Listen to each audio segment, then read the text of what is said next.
আজকে গাড়ি আমি পাইছি 21 থেকে সহযোগিতা করছেন। সিলেট 21 প্রথম দিনই মানে রাত 3টা-4টা পর্যন্ত আমাদের সাথে বিভিন্ন লাইভ করছেন, প্রচার করছেন। ওনারা বিভিন্ন সোর্সের মাধ্যমে বিভিন্ন জায়গায় গেছেন, বিভিন্ন তথ্য সংগ্রহ করছেন, তথ্যগুলা থানাত পাঠাইছেন, সার্বিক সহযোগিতা করছেন, যে সহযোগিতা তুলনা হইতে পারে না। ওনাদের বিভিন্ন অক্লান্ত পরিশ্রমের মাধ্যমে যে গাড়িটা পাওয়া গেছে, আমরা ওনাদের কৃতজ্ঞতা প্রকাশ করি। অবশেষে ধরা পড়ল সেই দুর্দর্শ ছিনতাইকারী চক্র।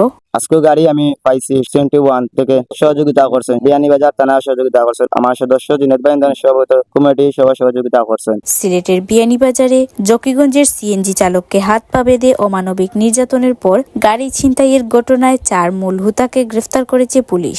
উল্লেখ্য, গত 5ই মার্চ আমাদের চ্যানেল সিলেট 21-এ এই রোমহর্ষক ছিনতাইয়ের ঘটনাটি নিয়ে একটি বিশেষ প্রতিবেদন প্রকাশিত হয়। প্রতিবেদনটি জনমনে ব্যাপক সাড়া ফেলে এবং তাৎক্ষণিকভাবে আইনশৃঙ্খলা বাহিনীর নজরে আসে। আমাদের সংবাদের সূত্র ধরেই অপরাধীদের ধরতে শুরু হয় পুলিশের বিশেষ অভিযান। গ্রেফতারকৃত এই পেশাদার ছিনতাইকারীরা হলো বিয়ানীবাজারের রাজন আহমদ, জকিগঞ্জের খায়রুল ইসলাম সারওয়ার ও সালে আহমদ সুলতান এবং চাঁদপুরের মাহমুদ হোসেন জাহিদ। পুলিশ জানিয়েছে এরা সবাই আন্তঃজেলা ছিনতাই চক্রের সক্রিয় সদস্য এবং এদের বিরুদ্ধে বিভিন্ন থানায় একাধিক অপরাধের রেকর্ড রয়েছে।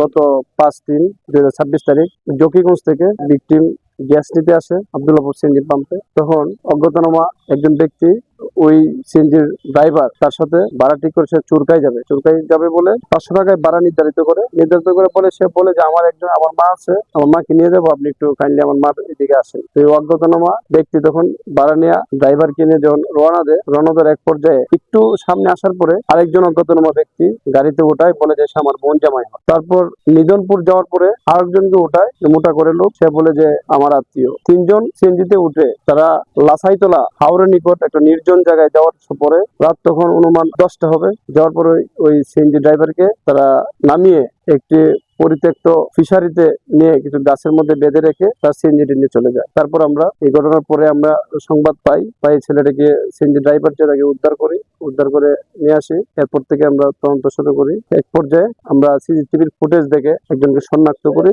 যার নাম হচ্ছে রাজন, ওর বাড়ি মাথিউরা, বিয়ানীবাজারের মাথিউরা।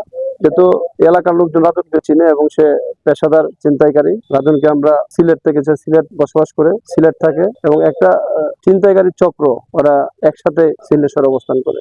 রাজনকে সিলেট থেকে ধৃত করার পর তার সহযোগী আরো যে 2 জন আছে, আরো 2 জনকে গ্রেফতার করি এবং তাদেরকে ব্যাপক জিজ্ঞাসাবাদে তারা ঘটনাটি স্বীকার করে এবং সিএনজিটি তারা পাঠিয়ে দেয় হবিগঞ্জের মিরপুরের দিকে এবং বাহুবলের মিরপুর থেকে ছিনতাইকৃত সিএনজিটি উদ্ধার করি। আজকে তাদেরকে বিজ্ঞ আদালতে প্রেরণ করি। এদের বিরুদ্ধে আমাদের থানায় মামলা নাই, তবে একাধিক মামলা আসামি, চুরি, ছিনতাই, ইভেন একজন আসামি জকিগঞ্জ যার বাড়ি নিধনপুর, ওর নামে মার্ডার মামলা সহ একাধিক মামলা আসামি আছে, ওয়ারেন্ট আছে, চুরি মামলা আছে, বিভিন্ন মামলা আছে, অনেক মামলা।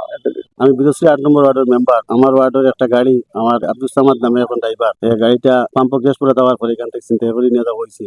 আপনারা প্রত্যেকেই লাইভ দেখছেন। যাই হোক, আজকে আল্লাহ পাক রব্বুল আলামিনের অসংখ্য শুকরিয়া আদায় করি যে বিয়ানীবাজার থানা পুলিশের দক্ষতা এবং অভিজ্ঞতার সহিত আসামি শনাক্ত করার লাগি আপ্রাণ চেষ্টা, মানে যে চেষ্টার কোনো তুলনা হইতে পারে না। এসআই নুরুদ্দিন ভাই এবং অফিসারের ওমর ফারুক অফিসারের মাধ্যমে আমরা গাড়িটা এখান থেকে উদ্ধার হয়েছে, আসামি সব ধরা হয়েছে। আমরা অসংখ্য শুকরিয়া আদায় করি যে সিলেট 21 প্রথম দিনই মানে রাত 3টা-4টা পর্যন্ত আমাদের সাথে কেন বিভিন্ন লাইভ করছেন, প্রচার করছেন। ওনারা বিভিন্ন সোর্সের মাধ্যমে বিভিন্ন জায়গায় গেছেন, বিভিন্ন তথ্য সংগ্রহ করছেন, তথ্যগুলা থানাত পাঠাইছেন, সার্বিক সহযোগিতা করছেন, যে সহযোগিতা তুলনা হইতে পারে না। তো আমরা আল্লাহ পাক রব্বুল আলামিনের অসংখ্য শুকরিয়া আদায় করি যে ওনাদের মাধ্যমে অসহায় এবং গরিব মানুষের গাড়িটা যে আত্মসাৎ করে চিন্তা করে নিয়ে গেছিল, ওনাদের বিভিন্ন অক্লান্ত পরিশ্রমের মাধ্যমে যে গাড়িটা পাওয়া গেছে, আমরা ওনাদের কৃতজ্ঞতা প্রকাশ করি। আমাদের সাথে যত মানুষের হেল্প সহযোগিতা করছে তাদেরকে আমরা অশেষ ধন্যবাদ এবং একজন গরিব মানুষ যে তার গাড়িটা পেয়েছে